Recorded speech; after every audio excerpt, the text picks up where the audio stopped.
I just remember I actually overheard this from a leader when I was in, since I was in San Diego. So I want to say this was in 2014, give or take, Okay. that the letters that we write, your overseer sees them first. And from then on, I don't even know if the so-called mother actually reads them.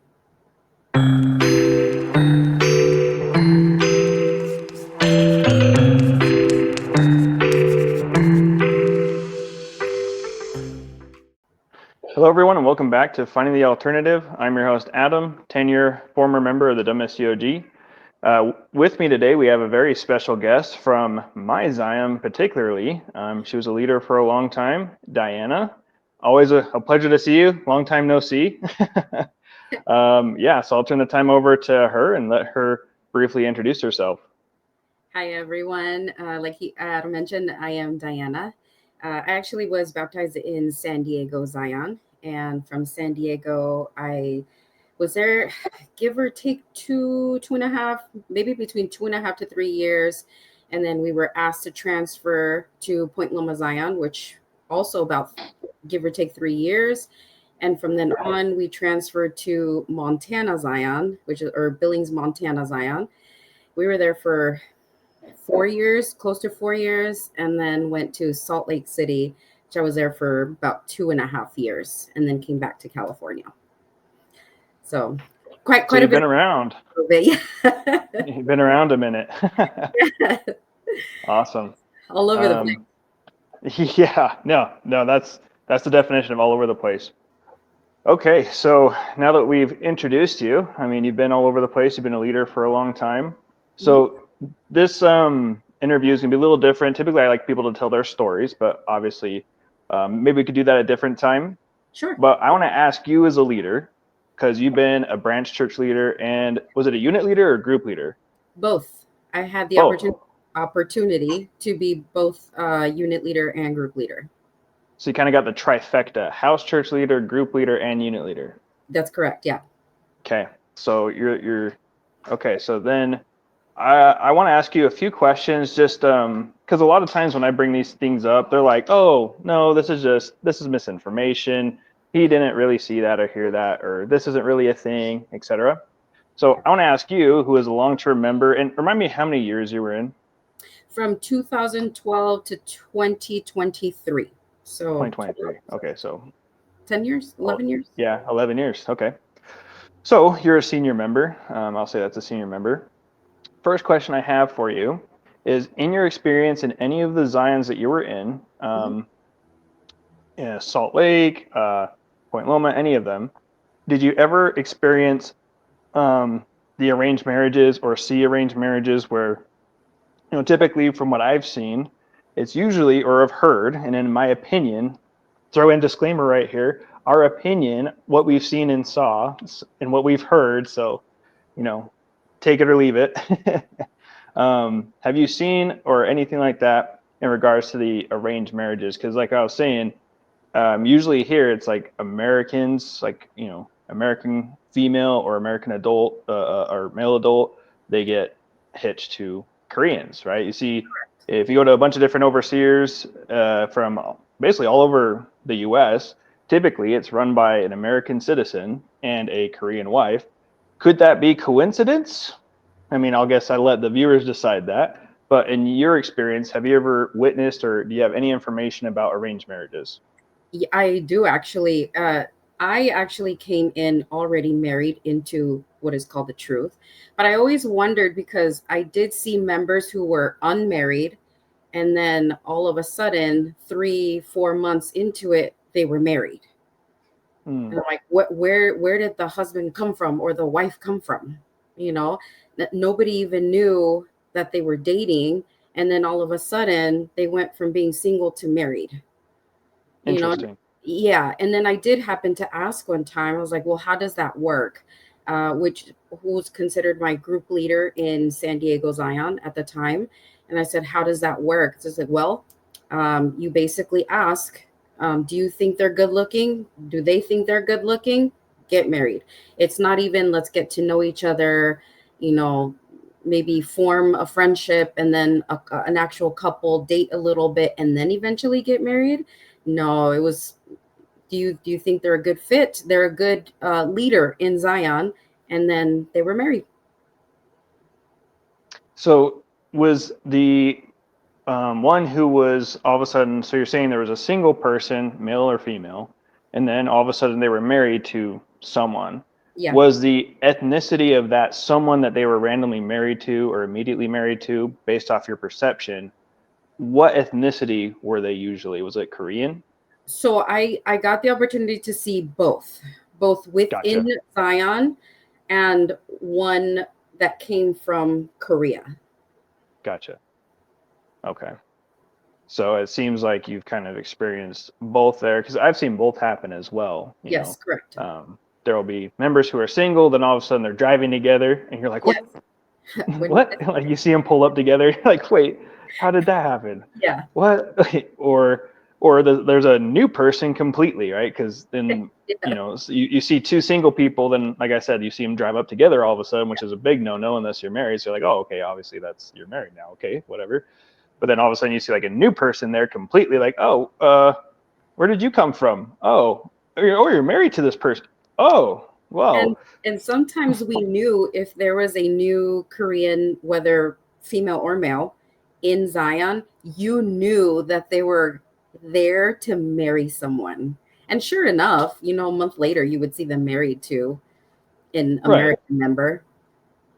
right. Because obviously, if it was like immediately, that would be kind of red flagish, right? Yes. So Yeah. you gotta at least give it some time. I mean, who knows? And who knows? Maybe it could be love at first sight, and this could all be a coincidence, right? Like, just this church is just really based on love at first sight. I mean, it could be a coincidence. So, They're really good at um, Cupid. yeah, I mean, maybe they're just very, very good at being Cupid.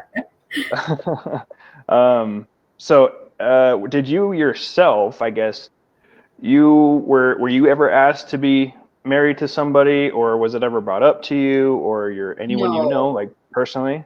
No, so when I was baptized, I came in to the truth married. Gotcha. So it wasn't, I Was don't think I could even do it. Same here. Thankfully, I came in already basically with my wife, so Yeah. yeah, thankfully I never had to experience it. But yeah, I really hope, like, I don't wish anything ill upon those that are arranged marriages. Do I think that it's weird? For sure, but I mean, sometimes it can work.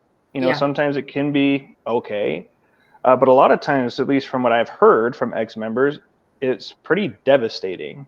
Like, especially if they decide to leave, then usually a lot of times, and I can think of a handful of examples off the top of my head that I know very well, that it creates a lot of trauma, a lot of trauma. Correct. And I actually know a few of those couples that are now divorced.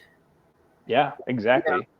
And they're probably still divorced because that's something crazy to go through. I mean, you leave your church that you built your life on, Yeah. and not only that, but you built, a relationship with somebody, regardless if it was arranged or not.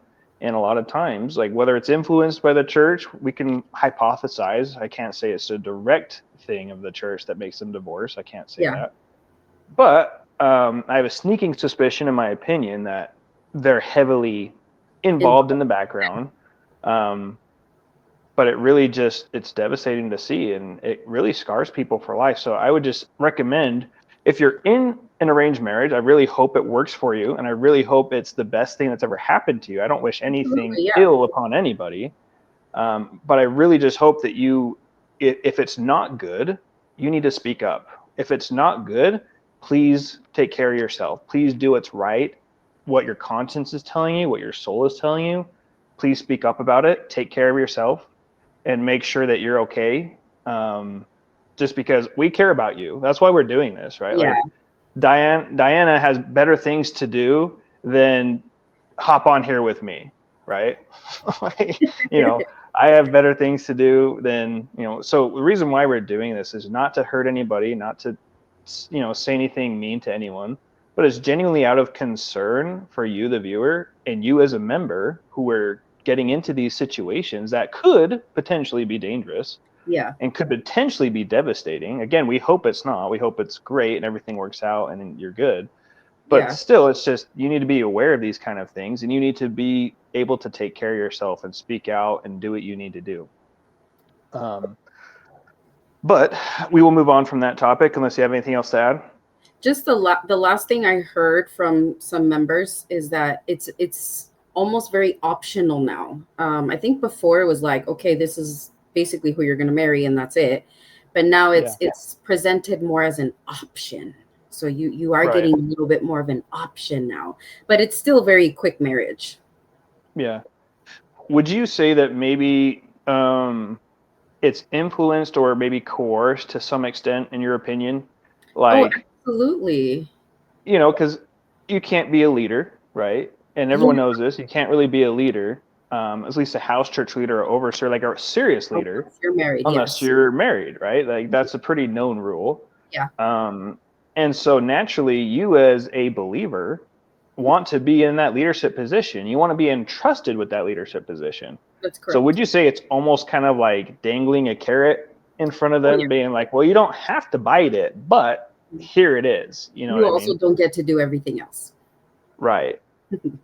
So I think there is something to say with the, influence that's surrounding the arranged marriages. But Yeah. anyway, we'll move on. Letters to mother. In your opinion, what are the letters to mother, and what do you know about the letters to mother? So what I know is you log into basically the church website, and there's like a option where you can write a letter to mother. You put, I remember you put your phone number in there, and then you can basically say whatever you wanted to her. Right. Either thank you, or I'm sorry for doing X, Y, and Z, or I would like to do, really anything. Yeah. Uh, so you're always encouraged to write to her, every day, every Absolutely. week, especially during feast time, whenever. Short And so, terms. Yeah. yeah, really, for any reason, just write to her. Especially if you, what they call, sinned. Definitely write to mother and apologize and confess everything you did, and Right. things like this. And I just remember I actually overheard this from a leader, when I was in since I was in San Diego. So I want to say this was in 2014, give or take, Okay. that the letters that we write, your overseer sees them first. And from then on, I don't even know if the so-called mother actually reads them. And then Right. and then I thought, before I heard that, I was like, in shock, because sometimes you would write to mother, and then during the Sabbath day or third day, there was a whole sermon about something that you spoke to mother. And I was like, wow, that's so amazing. Like, she knows my heart. She knows what I needed to hear, or needed what I needed to change or do. And then I hear this, and I'm like, that's why the Sabbath day had that specific sermon, because my overseer read my letter. Or it could be he is psychic. I give everyone the benefit of the doubt. It could be that every overseer is just psychic and just has a knack for delivering a sermon about 2 or 3 weeks after you send the letter about that exact same thing. Isn't that? That's all I'm saying. I mean, it's just it It could could, be. It could it be. definitely could be, definitely a coincidence. Yeah, So, just like the love at first sight, like we just talked about. They're just really, really yeah, good at coincidences. That's all. yeah, That's all. yeah. Um, yeah, so I would say on the flip side, if that is true, and I've heard similar things where your overseers do have access to from ex leaders as well. That your overseers at the end of the day they do have access to these letters. Hmm. Have I had some leader in the church confirm that that is the case? No, but I have heard ex leaders say that that is the case. So Correct. make of that what you will. Do I have any, do I gain anything from if this is true or not? Not really, but I think you as the viewer who are writing these letters to mother should at least keep that in mind, Yeah, right? If I you have will. something personal, maybe pray about it instead, or just ask. Hey, ask your overseer. Do you see these letters? Yeah. Because I want this to be directly to mother, not you. Yeah. Otherwise, it would be letter to overseer, right? Yeah. So I think making sure that there is no break of that trust, and making sure it is what it is. Sorry, what were you going to say? The person who I heard this from, that the overseer reads the letters, is actually still in Zion. Oh, And okay. yeah, so they're Well, not there you even. go. Yeah, There you go. And why would she say something like this if it's not true, that's right? correct. Like, Yeah, um, so yeah. So I would just say proceed with caution, members. If you are, just keep that in mind. or just So connect maybe the dots. what's that? I said connect the dots. Yeah, maybe connect the dots or the coincidences, as we have said. These are probably all just coincidences. They're just really good at coincidences. That's probably what it is. Anyways, moving on. Saint card. Did you ever have to fill one out and kind of Oh, yeah. briefly explain what the Saint card is? Yes, the Saint card, also something, a website from that comes from the church. You had to log in and basically put all of your information. And what I mean all is like basic info, name, address, my social security, any children I had, my spouse, are they believers, my parents, my siblings, do I go to school, do I have a criminal record? It's not something that takes 5 minutes to fill out. I No. can say it took probably an hour or more to completely fill out because you're gathering so much information, and you were asked to update it maybe once a year, maybe even twice a year, depending if your role in Zion changed. Right. So let me ask you this. Why would an omniscient, omnipotent God need the Saint card function? That's a good question. I don't know. If she knows everything, then there would be no reason, especially my social. What do you need my social for? Like, you already have a life number, right? Like, what more do That's you need? correct. Yeah, or my parents, or my siblings, or just. Did you have to write your salary, I'll be your completely work honest. experience? I don't remember, but I did have to put my current job and if I attended school. But salary, I don't remember. I'm pretty sure I had to, but Yeah, again, I don't really remember either. But if that is the case, members, check your Saint card. If you have to put on your salary, which we're not going to say if you do or not, obviously you have the Saint card still. We probably don't. Yeah, I don't think we probably do what anymore. what's the reason for that? Yeah, I would just ask, what is the reason for all this information, right? Yeah. I mean, you're giving them your information. It's not too much to say, hey, why does an omniscient, omnipotent God who has chosen me since before the creation, who knows my thoughts even before I pray, who had built me and formed me in the womb, all this stuff, but then needs all this extra information? So I would just say, before you give the information, maybe just ask. Just be like, why do you need all this information? Like, if she's God and she knows who I am and etc. And also, if you ever go to Korea, ask why you need name tags. Just a thought. Did you ever go to Korea? I did not actually. Well, that's why we're on the podcast right now. We both didn't go to Korea. Oh, that makes. Oh, We weren't just kidding. lucky enough to go. I guess not. I guess we weren't chosen. That's okay. So with moving on, so Saint card.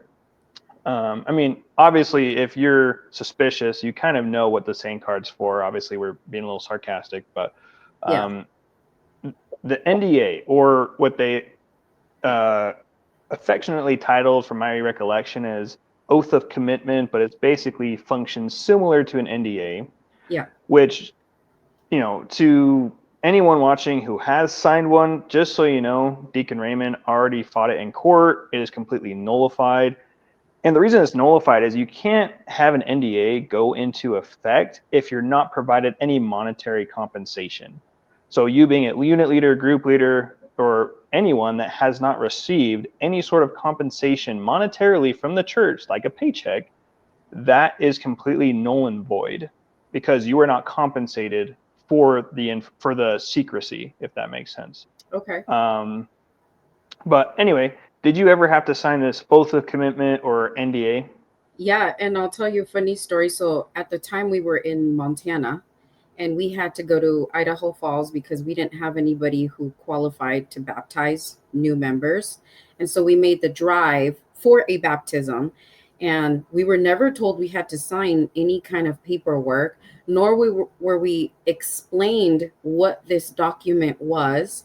And so as brother brother was signing his paperwork, I'm looking and trying to read as fast as I can because they were just like, everybody signs this, it's all leaders have to sign it. And it was more like, don't worry about reading it, just sign it.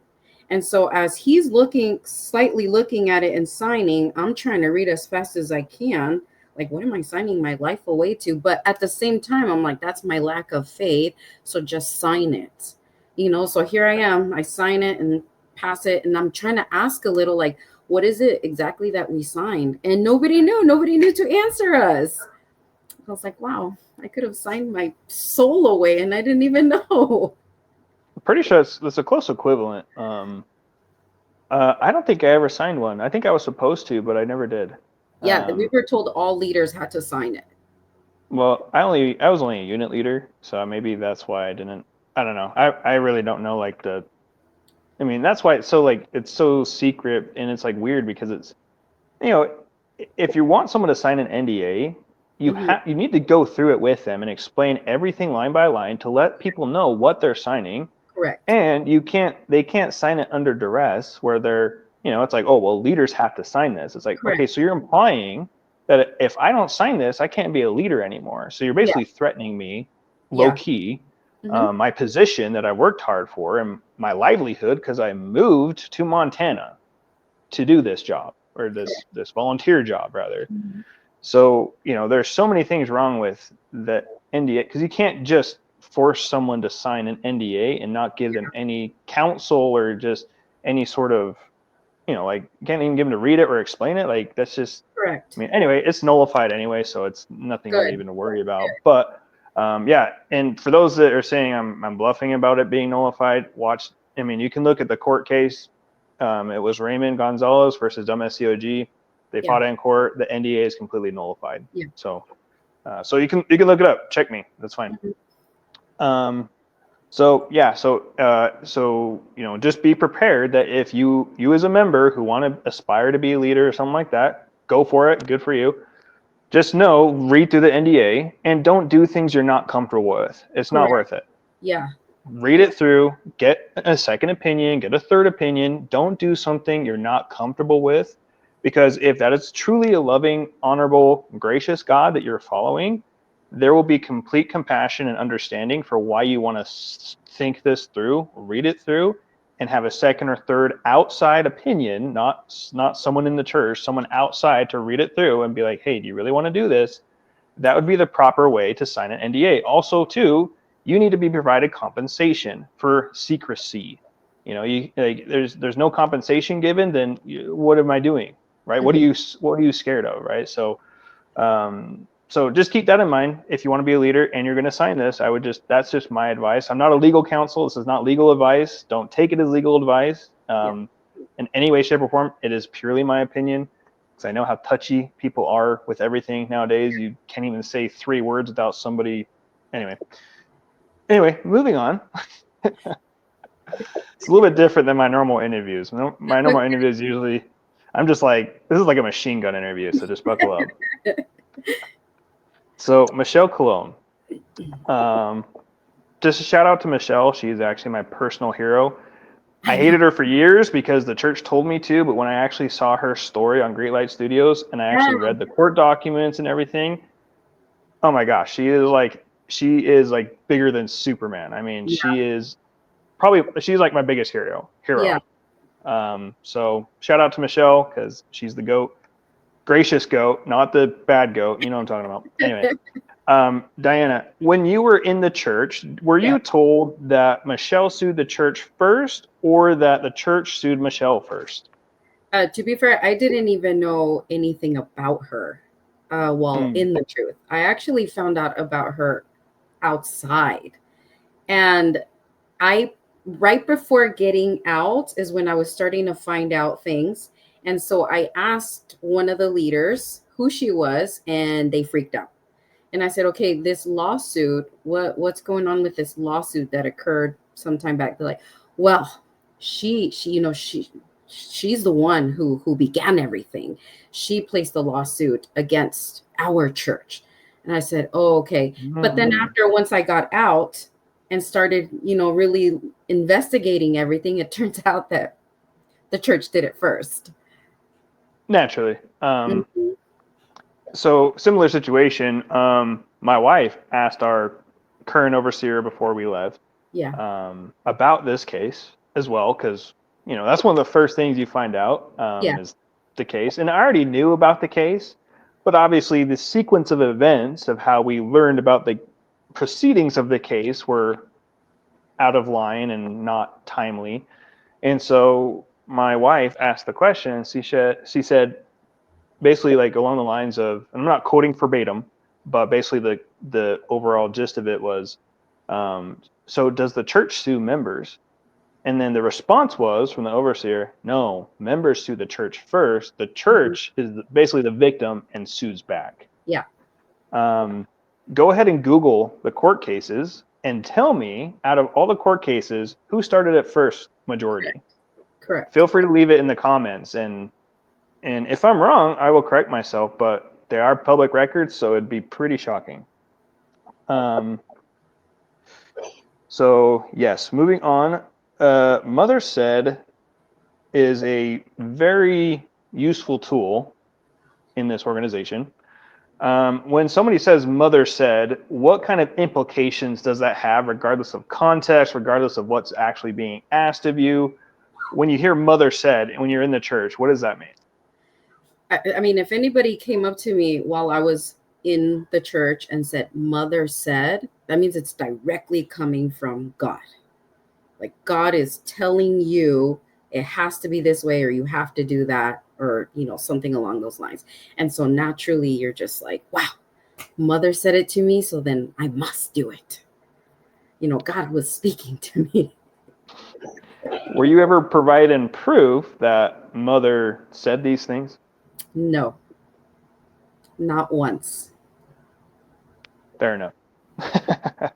So it's safe to say that in some cases it could be that the use of, well, Mother said, or Mother wants, or something like this, basically they're speaking for God and basically Correct. hypothesizing that, hey, you need to do this because God is wanting you to, or God said to. Yeah.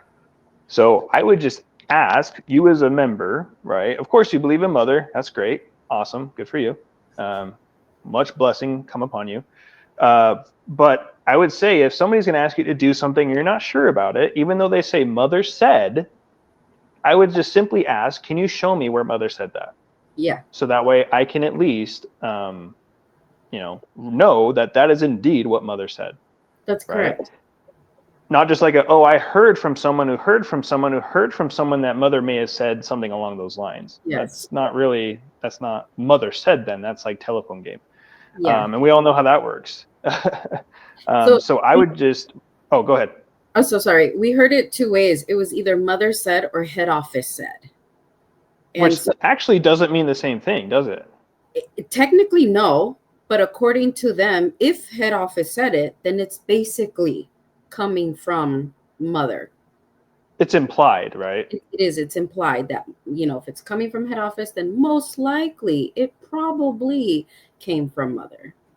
But in all actuality, there's plenty of people in the head office. It's not just Mother. So a lot Yeah, of times these demands are probably Mother has no idea that that's it's correct. even being said or implied or anything like that. So just keep in mind, especially even in that case too, I would say, okay, please show me where the head office is asking me to do this, or where it says that this is wrong, or that. So I would just ask proof, especially if it's something you're not comfortable with, or something that you might think is you just don't feel right about, Yeah, regardless of if it's I'm not saying anything illegal. Obviously, I don't think that would be the case. Maybe, I don't know.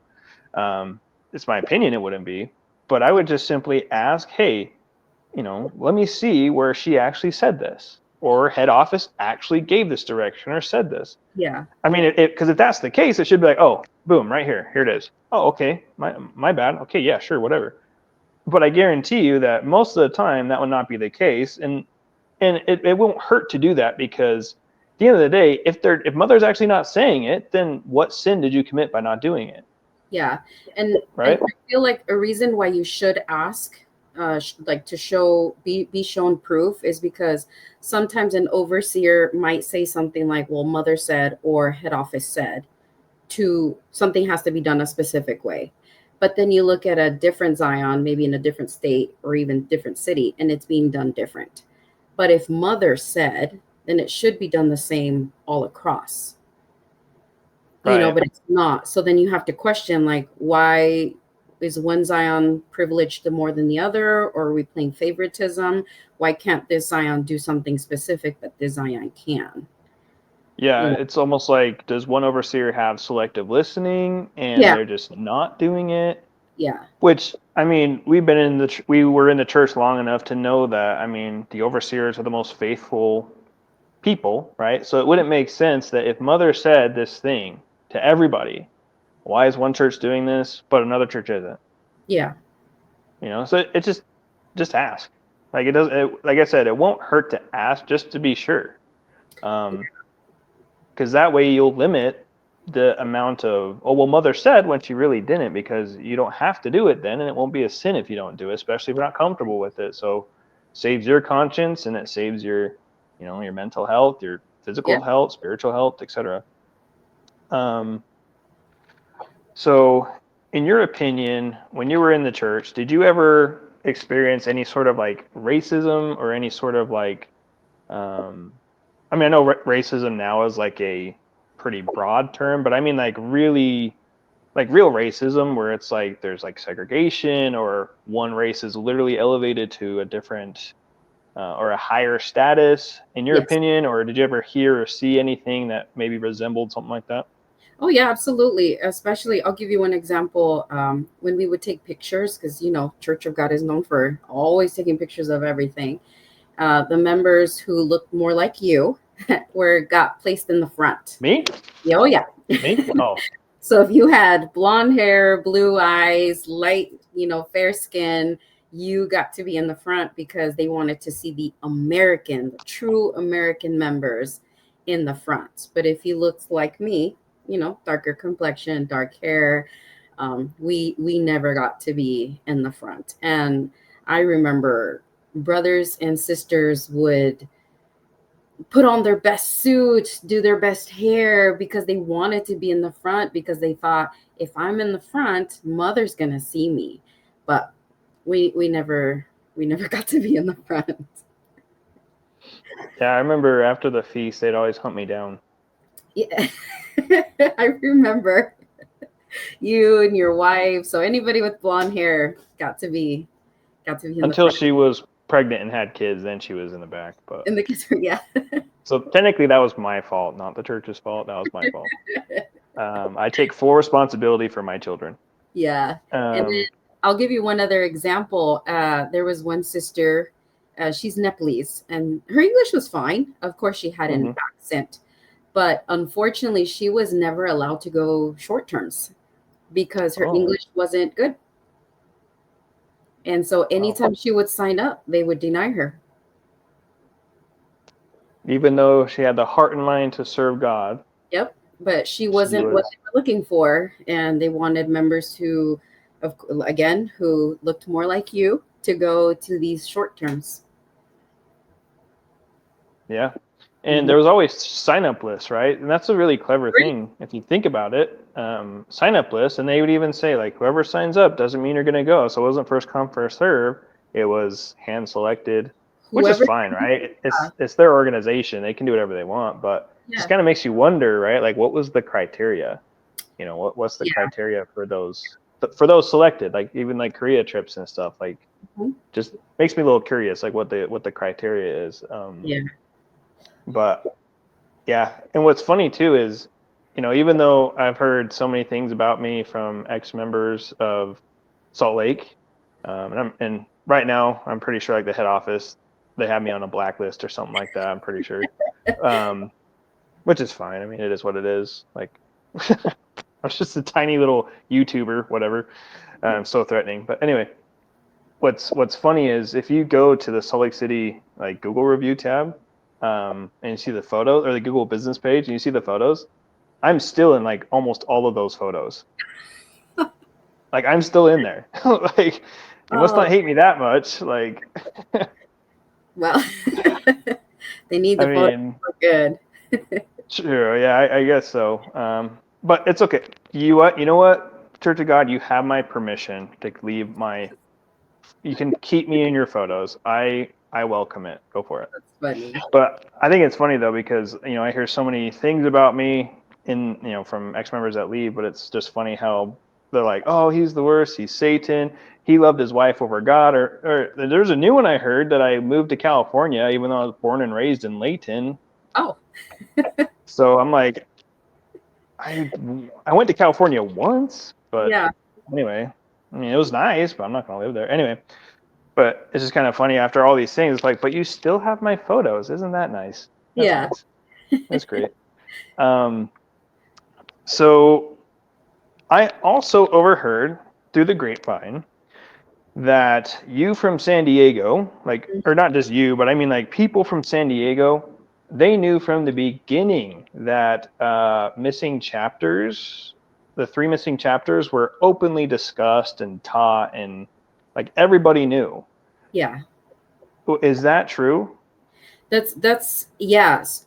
So I was told something very vague, like they're not like they weren't part of prophecy anymore, and that's why they were taken out.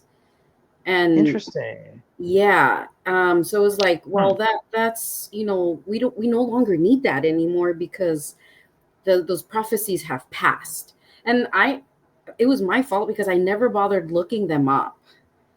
I never bothered actually seeing what they were about or what kind of prophecy they were. It was just, well, we don't need them anymore, and so just don't worry about it anymore. So, but at least they told you. Yes, I yes, mean, not really told you, but they gave you some sort of indication that hey, there has been stuff removed from the Green Book. yes, that is correct. And the reason really why I heard this was because my ex-husband, he's the one that kind of knew a little bit more about it. And I don't know if he did this intentionally, but he wouldn't always tell me like the full like scoop of things. And so me speaking to my group leaders, I brought it up as a conversation, like just a normal convo. Like I'm not questioning anything, but oh, I was told, about these three. Oh yeah, we took them out because they're no longer needed. But that prophecy has passed. I said okay, and that was pretty much the end of it. I wish I would have looked it up since then, but. Yeah, Hmm. and I don't blame leaders that share this kind of information. I mean, if they know they're lying, that's between them and God. I mean, I'm still Christian. I'm Baptist now. I actually got baptized in the Baptist church a few months ago. Okay. So I'm still Christian, but yeah, I go to church on Sunday. I know. Ooh. Oh, Sunday. I know. Isn't that, I mean, I can't think of anything more satanic than going to an awesome church that does expository preaching about Jesus and the Word and teaches the kids and takes care of the kids and has security measures in place for kids. I mean, I can't think of a more satanic thing to do on Sunday. How dare I mean, you? seriously, I mean, someone stop me. Um, so when it comes to three missing chapters in Utah, I Hmm. was never told anything, and I don't know of anyone in Utah that was told about these things. Hmm. Um, there was a claim that I heard from an anonymous source, let's say, that it was constantly talked about, but I don't recall any time in any way, shape, or form those were ever talked about. In fact, I remember when me and my wife brought this up months before we left, because this wasn't the first thing we brought up. Obviously, it's what led us down our whole rabbit hole of a plethora of things that we found. Yeah. But I remember, even the overseer at that time at least gave off the impression that he didn't know there was three chapters missing. And he was, and obviously he's from California.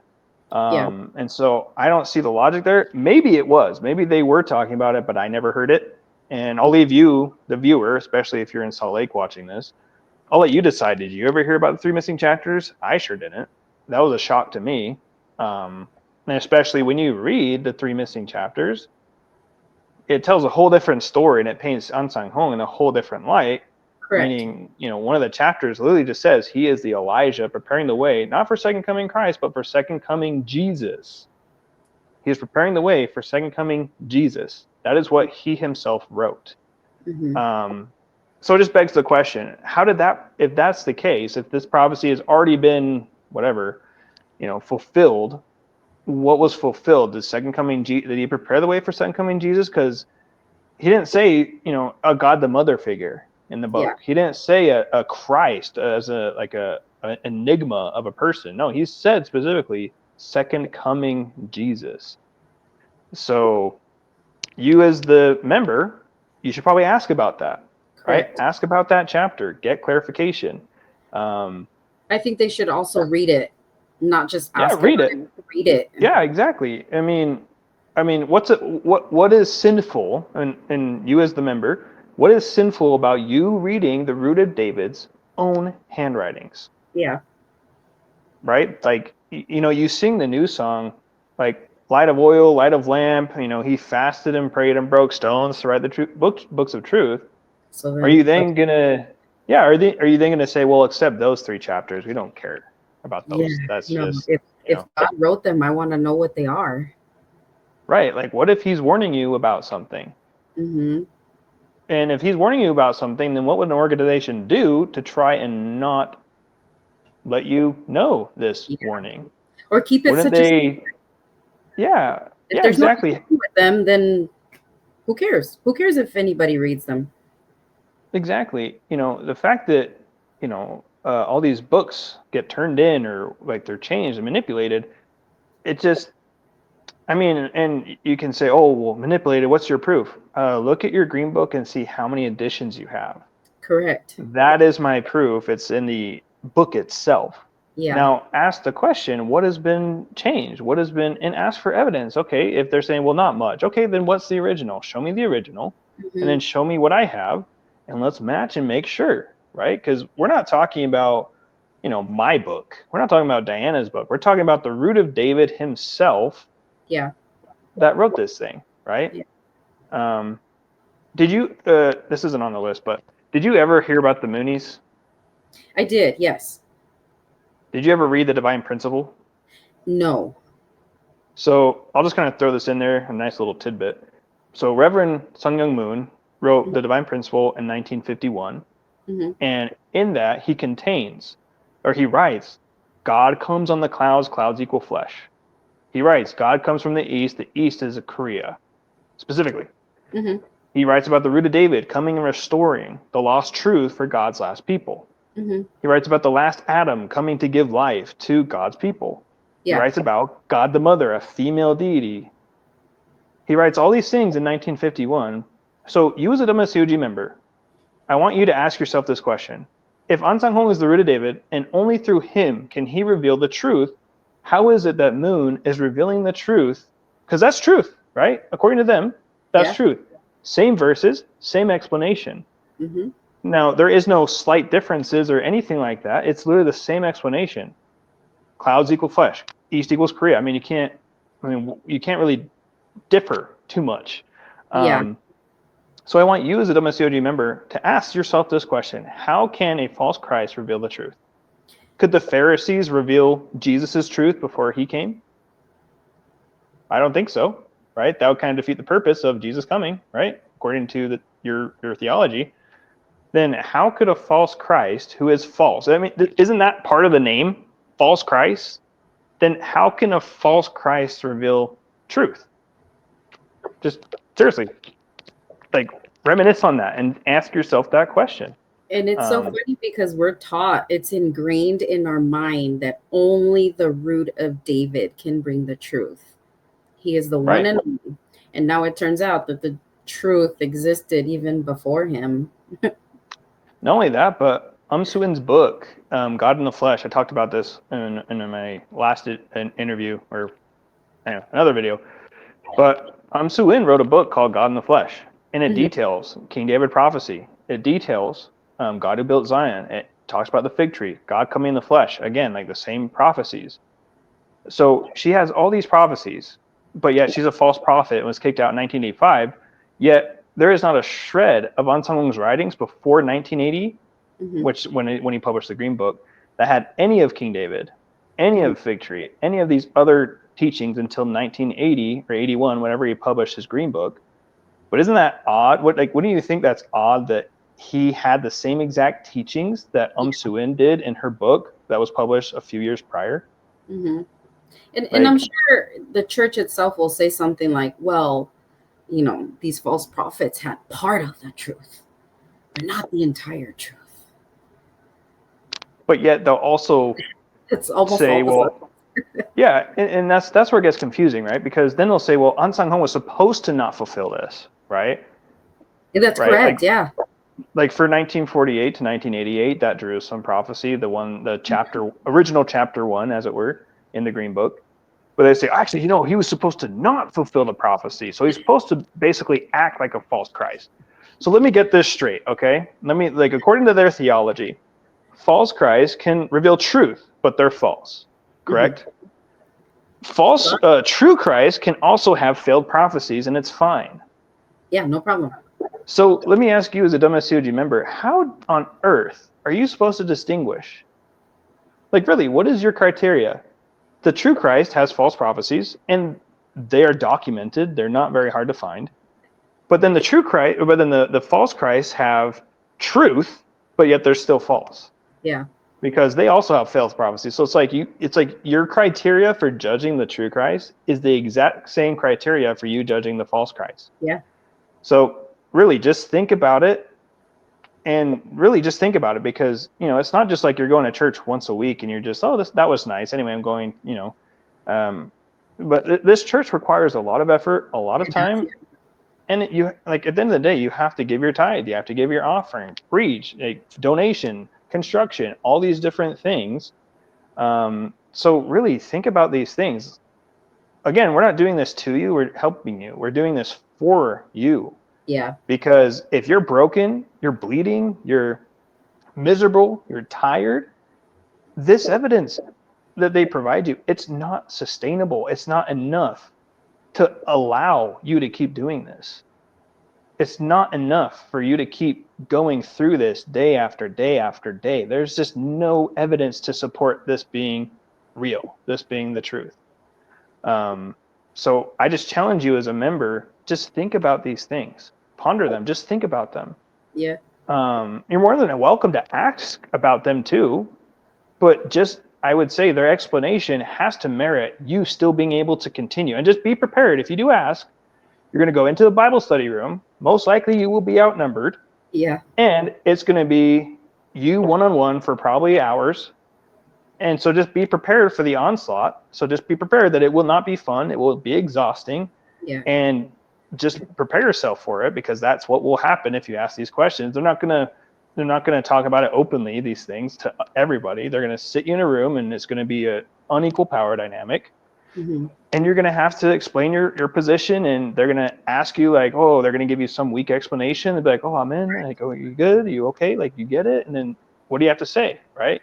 You're worried at that position. You're like, I'm exhausted. I don't want to be here. Let me just say amen and just continue. Because there's a saying, the fear of loss is greater than the need for gain. Yeah. Right? The fear of loss in this case is you're losing your family, like spiritual family, you're losing your church, you're losing your livelihood, right? The thing you believed in for so long. And so that a lot of times in these cases outweighs the need for gain. The gain in this case being freedom. Yeah. So you as a member have to weigh out, what is it worth to you? What is worth more? That's only something you yourself can decide, and it's not an easy decision. There's people that can help you, right? You can talk to me, and I'm sure Diana would be open. Absolutely. Or talk to your leaders and stuff. If you want to go that route, go for it. But at the end of the day, you're going to be the one that has to make that decision. Is this worth being miserable for? Is this worth giving my paycheck to? Is this worth every single day of my life making it a priority? I would think that you might want to have these questions answered and explore and see if this is really what it is. Because Diana, in your opinion, if something is the truth, wouldn't it stand up to anything? And no Yeah. matter what direction you go, you're going to end up coming to that truth eventually. Oh yeah, which is what I was doing in the beginning because I thought it was the truth. So Right. literally, the church was my life. So if you left and you were trying to still find the truth, wouldn't you come right back to it? Yeah. But that's not the case, is it? No. It's not the case with 99% of the people that leave. Yeah. And the other 1%, I mean, sometimes, yeah, people leave and go back because they're scared. They haven't worked through it. They haven't figured out the doctrine. They're still scared of Passover, Sabbath day, all these different things. Correct. So if you're worried about doctrine and you want to know like the unbiased, the doctrine really is and how to really think it through, feel free to check out the rest of my videos. But anyway, we're gonna move on. So this wasn't on the list, but it came to my attention that back in the day, there was a Spanish sister who had a quinceañera, and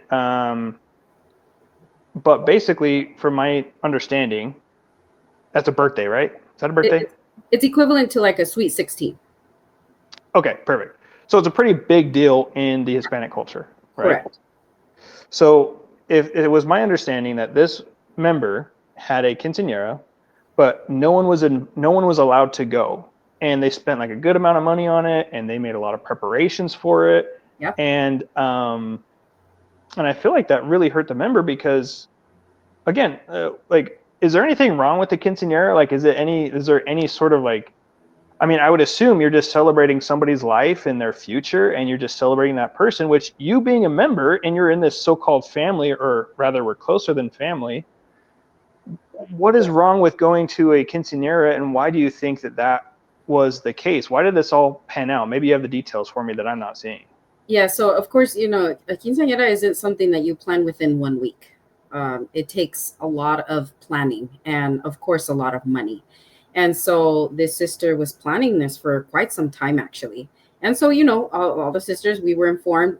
We maybe four of us, five of us, have all daughters around the same age. And so they were Right. all going to participate in her quinceañera, as what we call a dama. And we were all excited. We don't do things like that normally. And sorry, that's my mom. No So problem.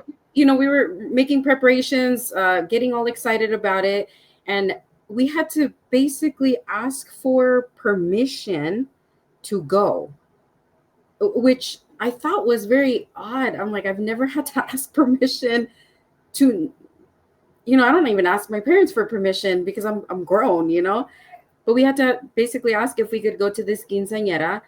And at first, it wasn't a direct no. It was more like, we don't know, we don't know, we don't know. But then all of a sudden, the overseer was told, and I don't quote me on this. I don't know if it was directly from mother or it was a head office that said that we couldn't, that we were not allowed to go. Was there a reason? We were not given a reason. No, it was just we shouldn't associate with members outside of Zion. I mean, that was So like a vague response. so this member, so when she had her quinceañera, Hmm. was she notified that no one would be coming, or does she sets the date and then just no one shows up? So, like I mentioned, the date was already set from time back, and so Okay. you know we weren't exactly told no in the beginning, so we still had planned to go, and so Right. she's still going ahead with plans, and then all of a sudden we're told we cannot go, and we were told we couldn't go. It was pretty close to the date. It's almost right before, to where it's like there's no time to Yeah, really make any changes, because I'm assuming they probably booked things, right? that's Because if you correct. And you know some places won't give you a refund just because you're like, I don't want it anymore. or if it's like right before, like the time for refund is passed or something like That's that. correct. Yeah. And so she still had the party, and it was the saddest thing I've ever seen because they always take pictures, and it was just her and her husband, and her daughters in the pictures. That's it. So how do you think that made that member feel? Because again, don't they say that we are closer than family? Actually, your physical family is rubbish compared to how close Correct. we are. Yeah. So, Yeah. We so we how do you think that member felt being alone after making all those preparations, inviting everybody, and how do you think that member felt?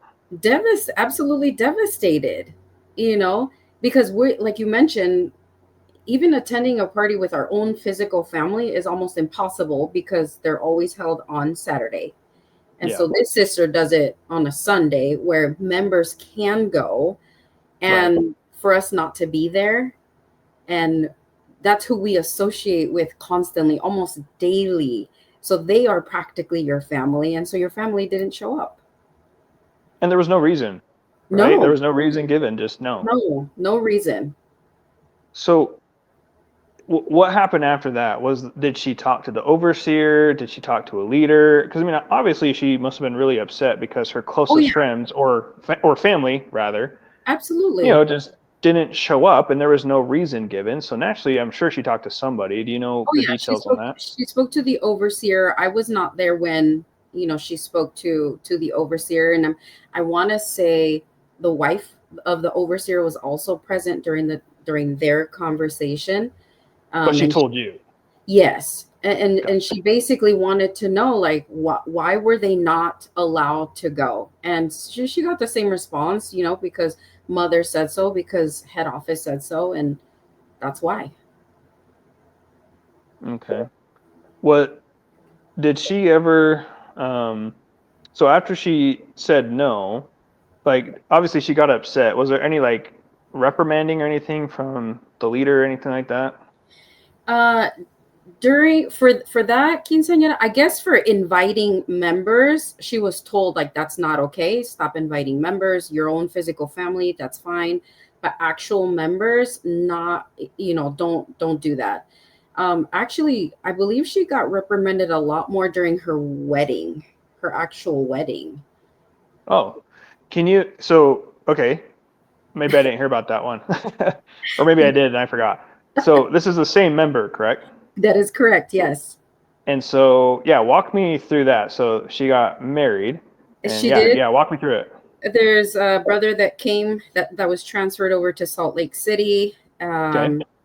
And obviously they ended up talking to each other, dating. They got in trouble for that because, of course, they didn't ask for permission to date. And Um, they're 12, right? They're 12, 13. yeah, so how dare they date at that age? Totally kidding. They were 12 or Grown. 13. They're They completely had kids of grown. their own. They do. That was They're totally joking. Anyway, around our sorry. age. And so, they decided they liked each other. They decided to date. And then sometime later, they decided to get married. And so, of course, they got in trouble. The one that was actually a lot more upset was the brother. He was like, "What do you mean I can't date her? Like, the same, we're grown. Why are we not allowed? Why do we need to ask for permission to date someone I like?" And well, anyways, they decided to get married, and I don't know if it was before or after the wedding, but let me fully remember. She was basically, because she went against what the overseer said, and so the overseer told her that she needed to apologize to him for basically going against his word. So literally, like, say sorry to me for not doing what I said. I was like, what do you mean say sorry? That's so crazy. And the day of the wedding was, I believe it was a Wednesday or a Thursday that they got married, because of course we can't do it on Sabbath day. Many, Right. I don't want to say a lot of members, but a few of us went to the wedding. And she threw like a little party after the little ceremony. And the next day, the leaders, which those of us who were leaders, we got in trouble for not going to the preaching meeting, for staying at the wedding. And I'm like, so why we got in trouble for going to a wedding and celebrating, which the overseer went to as well. What a crime.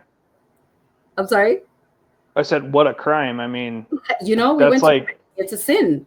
missing preaching. That's like Yeah, a yeah. class one felony. Yeah, like how it really was. It was like, how dare you not attend the preaching meeting to stay at the wedding?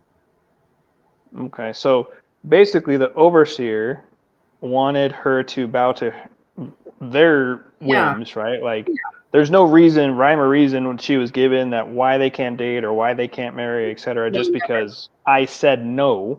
Yes, Um, and so they went and did it anyway because they were consenting adults. They didn't correct. do anything wrong. They did what is completely normal. You get to know somebody, you like somebody, you want to marry that person, they get married. A normal function in society has been for thousands of years at this point, Yeah. so nothing new. But just because the overseer, Mhm. who at this sound what sounds to me, in my opinion, has a loves the power dynamic, basically said because of that, you're in trouble, right? And you need to repent or something Yep. like that. Hmm. Exactly that. So who does she need to repent to? Him? Is Oh that what God, he's asking? he's the one who asked for the apology. So repent to him. Hmm. Gotcha. Hmm. Was there any where she's threatened to be ousted or anything? Because I know some members, like, I mean, if you watch Corey's interview, you watched a bunch of other, like East Coast, I would think it's more intense over there. For the littlest things, they get threatened to get kicked out. Oh, absolutely, absolutely. She wasn't specifically a leader, but they told her she wouldn't be able to participate in X, Y, and Z, or she wouldn't be able to come back to Zion for X amount of time.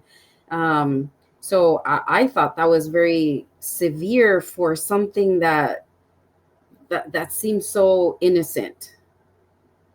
Normal. Yeah. I'm like, that's absurd. But as a leader, you just have to sigh with your overseer. you know, Yeah. Regardless of what your opinion is, just sigh with your overseer. And just be thankful it's not you. Yes, correct. And then just go to the sister while she's crying, upset, doesn't understand why, and then just, pat her and hug her and say, it's Yeah. Cover. just go We pray. cover. Everything is going to be okay. Yeah. Cover, right? We got to cover. So it's just so bonkers how just because somebody wants to live their life Yeah. and do what they want to do, like I get it, right? If a member's sleeping around and causing problems or something, sure, reprimand him. That's normal, right? Like if they're No, that causing doesn't problems, happen either. definitely never has happened ever in the world mission society. Never. Don't even think it has. It has not. Don't even look it up. I can assure you there's been nothing like that. Um, but even still, right? Like that's not even the punishment that those people even got, you No. know? I'll give you an example. There was one sister who obviously she was going through something difficult in her physical life and decided to go a little bit rogue.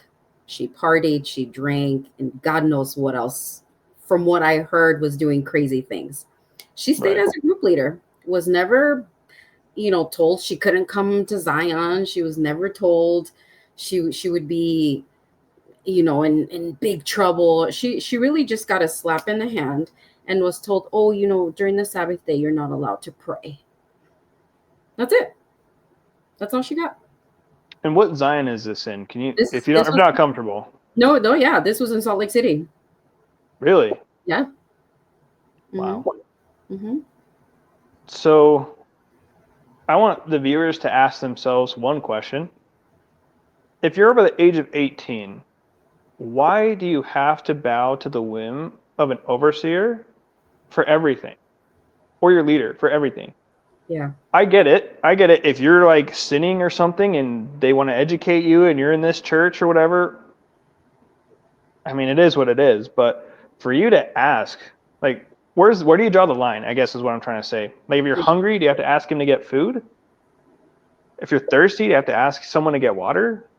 Yeah. You like, where is the line? Is it just whatever he feels or he or she feels at that moment, and that is the line? So ask yourself, what are you comfortable with? How Yeah. much involvement do you want in their life? If you need to move, why do you have to give them all your information? And if they have to approve your moving or your job, or like really just think about it. You are a American citizen that has rights Mm-hmm. and you have freedoms. why are you letting something that is not sinful just mirror everyday life? Like, hey, I want to get married to this person, right? Or hey, I want to get this new job. Hey, I want to move here. Or hey, I want to go hang out with this person or go to a movie or go to why are you, as an adult who pays taxes, who pays tithe, all these things, having to answer to all these little things that are not sin and they have nothing to do and they're nobody's business other Yeah. than your own? Yeah. I will say if members feel like, oh, I don't ever have to ask for permission, then you're probably newer in the church, which they don't bother. 100%. Yeah. Or they don't see you as a leader, and probably you'll never be a leader. Or potential. Yeah, that's Because correct. Yeah. of course, there's members who live their life and they say no to the overseer a few times. They don't get bothered, Yeah, right? Because that is they've correct. already tried. They're a lost cause. They're like, oh, they're great multitude anyway. They're a lost cause, Yeah, whatever, right? Whatever they think of them. But if you're like actively preaching, that being a is leader, correct. trying to be productive in the church, you're going to start seeing that. Yeah. So just prepare yourself and ask yourself, what are you comfortable with in them controlling? Because if remained unchecked, they will control every aspect if Yeah, they can. they really will. Hmm. In my opinion, of course, and in my experience, let me be clear. Yes. um, I want to ask you, I know you have to go here in a few minutes. I want to ask you some questions about the kids' room. Yeah. Um, I mean, we could probably spend a lot of time in the kids' room. Goodness. What are some of the things that you saw in the kids' room that raise a lot of red flags in that people who have kids, who are maybe potentially are seeing this and maybe they're going to a Bible study, they're not members yet or something. What would you say are red flags and involves the kids' room? Oh gosh, so many things. One, the kids are basically like trapped in this kids room for hours. So if there's an event, if you're preaching, if whatever's going on in Zion, your kid is literally stuck in the kids room for hours. You know, it, it, it brings back memories because I feel like my daughter was basically raised in the kids room. I The missed a lot of deaconesses and missionaries raised her, not you per se. 100%. 100%. So while I was out doing the gospel, my daughter was stuck in the kids room along with, whether it was in San Diego or in Salt Lake City or whichever Zion I was in. She was in the kids room a lot. A lot. And it's some of these, at least the Korean deaconesses, in my opinion, I would not like to be in the kids' room. If I was a kid, I wouldn't want to be in there with them. They're mean. They're mean. They shout, smack the hand, tug them here and there, and it's out of love to correct them, to make them, good little gospel, workers for when they grow up. Um, yeah, the kids' room is not, it was a little prison for them. So, as far as security measures go, would you say the kids' room is secure and safe? No, anybody can go in there. Have I you ever mean, seen a kid walk out of oh the yeah, kids' room unattended? oh yeah. Would There, you say that the teacher to kid ratio is manageable? I, I will be fair. I think right before I left, they were doing a little bit better by adding more teachers, but nobody wants to get stuck in the kids room. I was in the kids room a lot, and you're just there stuck with kids all day, and it's difficult, and so Yeah. nobody really wants to be a teacher. And so it's difficult to have enough teachers for the kids.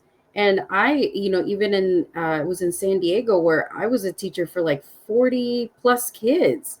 And so I can't remember everybody's face. And are they all here? Or did anybody walk out? No. Does teachers in the kids' room, do they have to go through background checks before they're able to be a teacher? No. Do they have to go get certified in order to be around kids, like some education or some sort of ministry education, in order to prevent sexual abuse, physical abuse, emotional abuse of the children? No training whatsoever. Zero. Are there any codes on the doors, or can anybody just walk into the kids' room and do whatever they want? No, because it's not exactly a kids' room. Not all Zions have a designated kids' room. It could be used for different functions.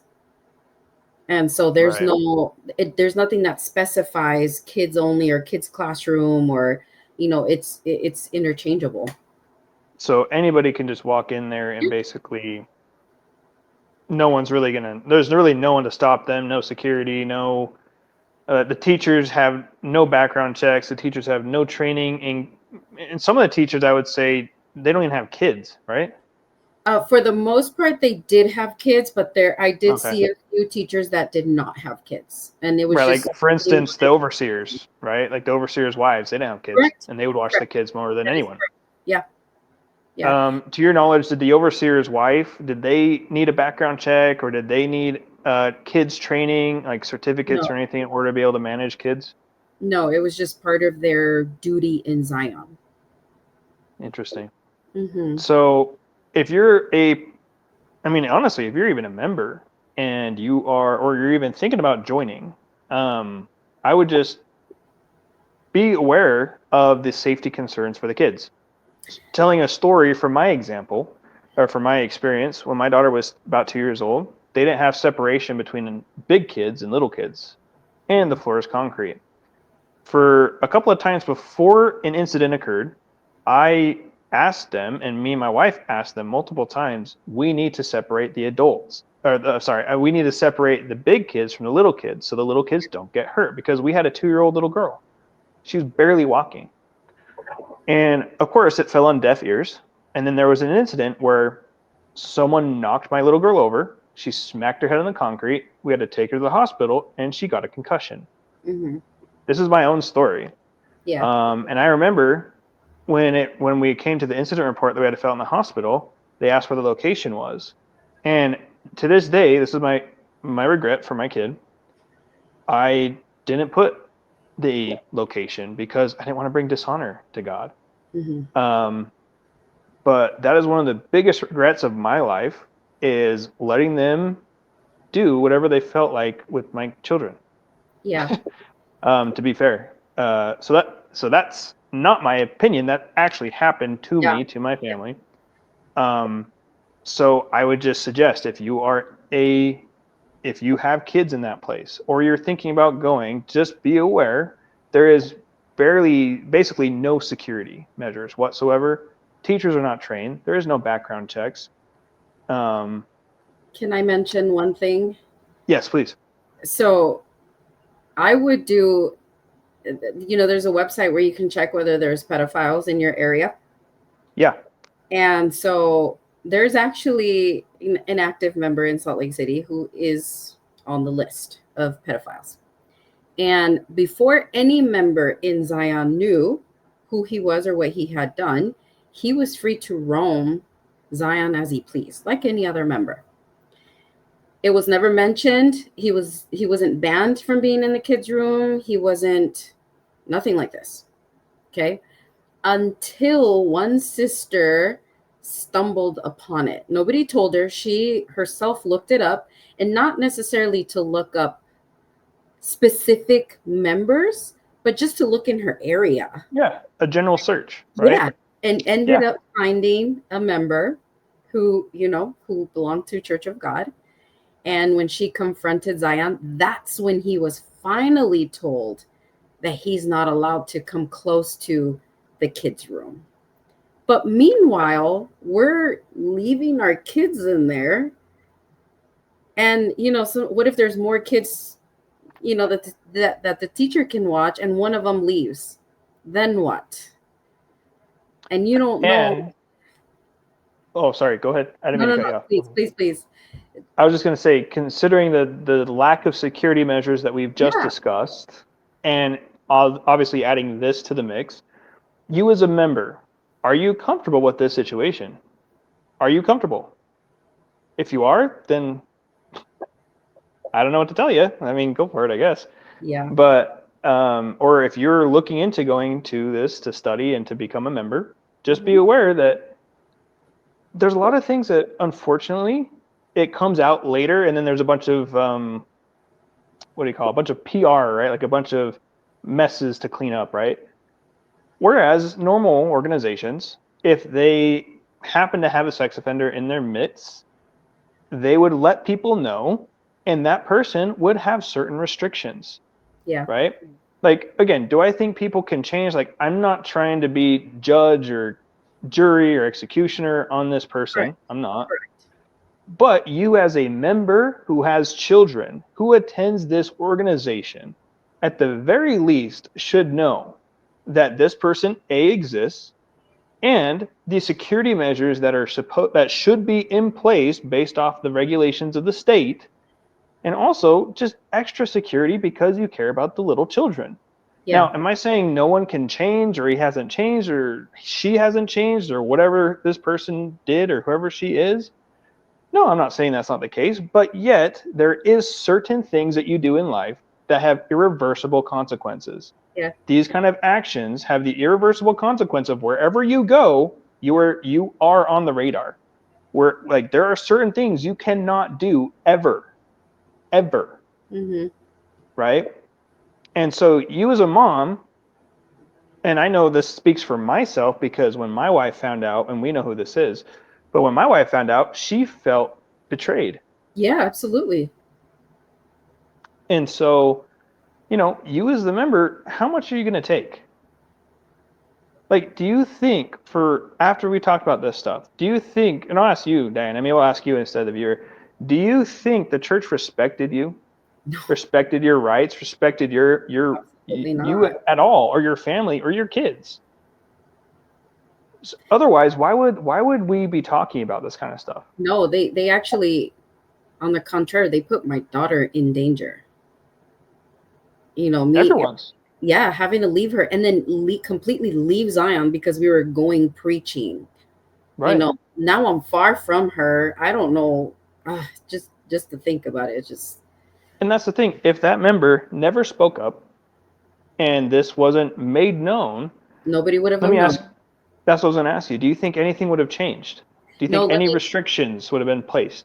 no, and I will tell you, my who is now my ex-husband, he knew, and he was told to keep it hush. Why do you think that is? Why do you think they would do that? What possible reason do they have to gain from that? Just I in your opinion. I wouldn't even know to tell you why they would keep something like that. Because that's because you as a member, as a mother, as a person Hmm. who is leaving their child at this place, entrusting their life, their livelihood to this place, don't you think the least they could have done is at least told you this information Oh yeah, and be like, hey, just so you know, we have this guy or this girl here that is on the list. Are you comfortable with that?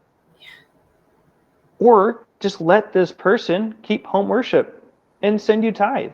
it How should hard have. would that Yeah, how hard would that would have been? How hard would that have been? This person can't be a teacher. This person can't be anything, right? That has to do with kids. yeah, But yet this happened. Like, make it make sense. yeah. And I get it, right? And I know they're gonna watch this and they're gonna be like, oh, he's hating on this person. I am not hating on this person. Do I think what he did is terrible, horrifying? Absolutely. But I also do think people can change. But yet there are certain consequences of certain actions that restrict you forever from certain things. Yeah. That's just life. That's just how it is. Um, and so yeah, that makes you feel a little betrayed by an organization that is wanting your 1,000,000% trust, Yeah. but yet they don't respect you. In my opinion, they don't respect you enough to tell you this crucial detail when it comes to the safety of the children. Yeah. Um, and if that's the case, like, how much more do we? And that's where I want to kind of ask you, Diane. How much more do you think we don't know? Oh my goodness, it's endless. I'm sure there's so much that we don't know. But yet they claim they're the truth. They claim they are transparent. They claim they have nothing to hide. I'll Do be you? fair. I think a lot of members who end up leaving might have left not even because it was or wasn't the truth.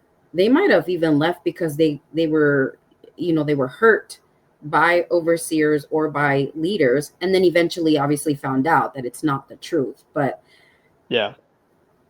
it just, the way they were treated, countless times you see members, a lot of the same members, continuously get hurt, get hurt, get hurt. But because you think it's the truth, you stay there, and you're a sinner, so you should endure whatever happens to you in Zion. Right. And I guess one of the things why I wanted you on here, Diana, is because you were in the church with me in Salt Lake City. Some of the rebuttals that I get is, well, it didn't happen in my church, right? That's a different church. Yeah. Unfortunately, Salt Lake City, you don't have that option right now. Yeah. Yeah. So that doesn't work here, unfortunately. Yeah. So that's one of the reasons why I wanted you on here. As far as questions, that's all that I have. Did you have anything else? Because I know we need to wrap this up here for you. Yeah. Is there anything else that you might want to say, or anything else you might want to go over before we I conclude guess this? two things. Number one is, obviously, if you're being mistreated, you have some kind of mistreat from your leaders. It's not something that you have to endure. You don't. You really don't have to take any lash, from anyone, especially not if it's in church. And two, to do your research, really look things up. If you don't want to look at slander videos, if you don't want to know what happened to members, that's fine, no problem. But definitely do your research on the church as well. What you think Yeah. is truth, and look at both things if you can. Don't be scared to look at the internet. Don't be scared to research things and Google things and ask other members who might still be in and who are already out. Get both sides of everything. Yeah. Unbiasedly. Don't try to prove one right or the other. Let the facts speak for Yeah, themselves. And correct. that's what I say on my channel too. I go through a bunch of different subjects on my channel, and I lay out all the information. I'm like, look, here's what they say. Here's what the facts are. You can take it or leave it. And that's all we're asking. Yeah. You don't even have to watch me, right? Just do your own research, Yeah. right? Come to your own conclusions. Look at both sides, like Diana said. Like what's the worst thing that can happen? Oh, you find out it's false? That's good. Yeah. Like, that's not a bad thing. You find out it's false. Like, that's going to free you from a lifetime of a waste. Like, if Correct. anything, you should be thanking people who who led you to find out it's false, Yeah. right? Like for instance, if I'm building something and I really desire to build this thing, and somebody comes and says, "Hey, that's not the way you do that," and I'm like, "Oh, shut up! Like, I don't want to listen to you. You're the worst." If he could have helped me, it could have saved me so much time had I just listened. Yeah. You know what I mean? So if you're like, the worst thing that can happen is you end up believing or knowing that it's false. Yeah. What's the problem? You move on and find out what's true. I mean, yeah, is it difficult? For sure, right? It's painful and it's difficult and it hurts, but still, that's better than living a lifetime of a lie. Yeah. That's far less painful. And the best case scenario, you do your research, and you come to find out it's true, and we're all just lying and slanderers and demon possessed and whatever else they say, right? Like, there's really nothing for you to lose. They can scare you with, oh, the sifting is happening. Oh, you're doubting because the sifting is happening. God is Yeah. sifting the weeds from the wheat. God is dumping out the bad fish from the basket. The last and Or, or people are just finding out that it's a lie and moving on with their life to find the truth. yeah. Or they're just seeing the abuse and not taking it anymore because there's no reason God would allow this in his church, right? Or at least the hiding of it, right? No one's perfect, but at least the constant systematic, abuse and the, like spiritually, emotionally. Obviously, I've never seen physically, but you get the point, in my opinion. um, But yeah, the worst thing that could happen is you find out it's false, you move on with your life. And Correct. like I said, like, it's not the sifting. there's no sifting going on here. We're not like me and Diana weren't sifted, right? We just found out that they were lying about a bunch of things, and we That's didn't it. like a lot of the, Yeah. like there's a lot of things that we've done that we look back on. We're like, how on earth did I do that? Why did I endure that?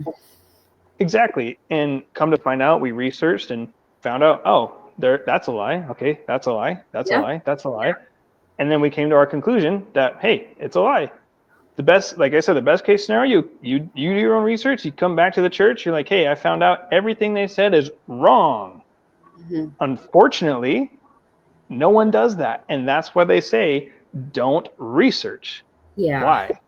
If they were the truth, they'd be go for it. Research to your heart's content. We'll see you in about a week. You're going to We're the come truth back anyways. crawling. Doesn't matter. Yeah, you're going to come back crawling to us because obviously all roads, they're going to lead to the truth because facts don't care about your feelings. They don't care about your denomination. They don't care about anything. They're going to lead you right back here. Then why is it every time someone researches, they leave? Maybe, could it be, just hang in there with me for a second. Could it be that they find out it's a lie? Yeah. Just a thought, just a thought. Yeah. Anything else you want to say before we wrap this up? That's pretty much it. Okay. Well, I appreciate you coming on. I'm really, really happy that I get to see you. It's been years at this point, and I yeah, know. I'm glad. Hope everything's going well with you in California, and I hope everything. And your daughter, isn't she? How old is she now? She will be 19 next month. Jeez, Yeah, yeah. that's crazy. I don't know if very quickly. I don't know if you remember, but before we left to Montana, we were supposed to go to Salt Lake City, and we were supposed to move in with you guys. Yes, we were gonna be. Yeah, we were gonna be apartment Roommates. buddies. Didn't even Yeah, know who you were. no idea. I was like, I don't know who this. Sorry, I won't say his name. I'll cut that part out. I don't know who Diana and this fellow is and their daughter, but sure, we'll live with them. Cool. Oh, real quick, what happened in Montana? Why did you guys have? I never even asked, and I never. Can you talk about that a little bit? What happened in Montana? Because I Yeah, know there so was a brother that left and caused chaos, and you guys were literally driving to Utah, and it's like, actually Montana. it's literally how it happened. We were in Point Loma, Zion, and they said, "Hey, could you guys transfer to Salt Lake City, and then do the gospel there?" Salt Right. Lake City, of course, already existed. We said, "Fine, no problem. How much time do we have?" X amount of time. Said, "Okay, we need to hurry up, find an apartment." And they said, "Oh, you know what? Why don't you guys move in, with you and your wife?" And so I know we were contacting a little bit, trying to get in touch. When can we move in? Things like that. And then all of a Right. sudden, the pastor in San Diego said, "Actually, can you guys keep going up to Montana?" And I was like, "Pastor, we're leaving in a week, literally a week. How are we going to find a place to live in Montana? We've never even been there. We know nothing. I didn't even know that there was a Zion there, to be honest." And Right. then we had to inform you guys that we were no longer going to move in with you. And I was like, oh my God, there's so many things. We ended up finding out when we got to Montana that the brother and sister that were there wanted to go back to San Diego. And the brother actually ended up leaving the church because, like us, found out so many things that it was all a lie. And that's why he wanted to leave. And then, so we were basically replacing them. So Gotcha. we actually received no education on how to be house church leaders. We were just sent and said, "Hey, good luck out Par for the course, isn't it? there." Which Yeah. which is funny because when you called me, I actually back in the day and you're like, hey, we're actually going to Montana now. It's funny because we already had the place picked out. We signed the leases. We put the No. deposit down, and then it's like, hey, sorry about that. And then what do I say? It's like Pastor said. Yeah, and I was like, and me and my wife were just like, Oh, okay, we'll try and get out of this lease. I guess we'll see what happens. But it worked out fine. By the way, you guys still owe me like $70 for sure. the. I was kidding. I was kidding. I'm just kidding. You take Zell. Oh, I keep count. Just kidding. No, I'm joking. Well, Awesome, Diana. It was really good catching up with you. Maybe we'll do a part 2. We'll go through like your whole story, maybe in a Yeah. while. We'll do your whole story. This is kind of more Okay. like a machine gun interview, if you will. And for the viewers, especially in Salt Lake City, stay tuned because I have a few more Salt Lake City interviews coming up back to back to back to back. So it's coming. So like, share, and subscribe, and do all that good stuff. And we'll see you later. Yeah.